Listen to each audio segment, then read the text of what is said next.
And I've just got one brief example. This is from 1973, the first holiday abroad. Basically, the second outing that day from the hotel sees them sign up for a trip on a glass-bottom boat. In their imaginations, as on the pictures in the brochure, they expect to see brightly coloured tropical fish, octopuses, and maybe even a dolphin. In reality, they see very little, apart from cloudy seawater, coral, sand, and two empty beer bottles through a scratched perspex keel.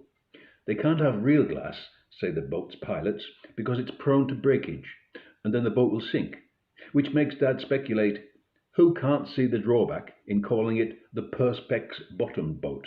Not the same ring at all.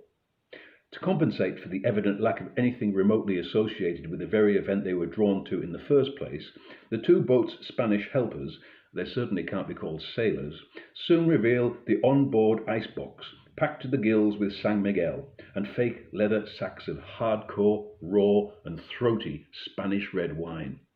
After half an hour, most of the adults are so drunk nobody cares about the perspex bottom boat. They could have sailed over a box of golden doubloons marked treasure, and still nobody would have cared. On another occasion, the Nousties hire 3 beaten-up bikes from a local garage and cycle off into the countryside.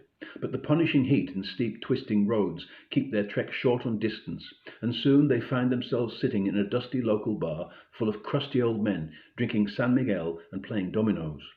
The air is thick with flies and suffocating cigarette and cigar smoke.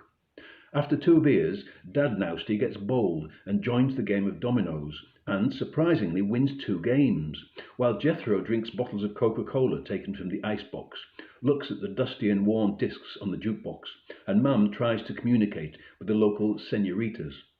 One of the locals is eating something from a plate using a tool like a large needle. He invites Dad. "What is it?" asks Dad, a little bold and flushed with success from his victories in dominoes and a couple of beers. "Caracoles," says the young man. "Who has?" jokes Dad through his beer smile, blissfully ignorant of any other language except his own, and misinterpreting the word for a similar-sounding English word which Spaniards would refer to as cocones. The young Spaniard holds one up on the end of the needle. It's a snail. Summer Holidays. I'm really proud of it. Please buy a copy. I'm sure you will enjoy it, as much as I enjoyed writing it and living it as well. Thanks very much. Cheers. Bye.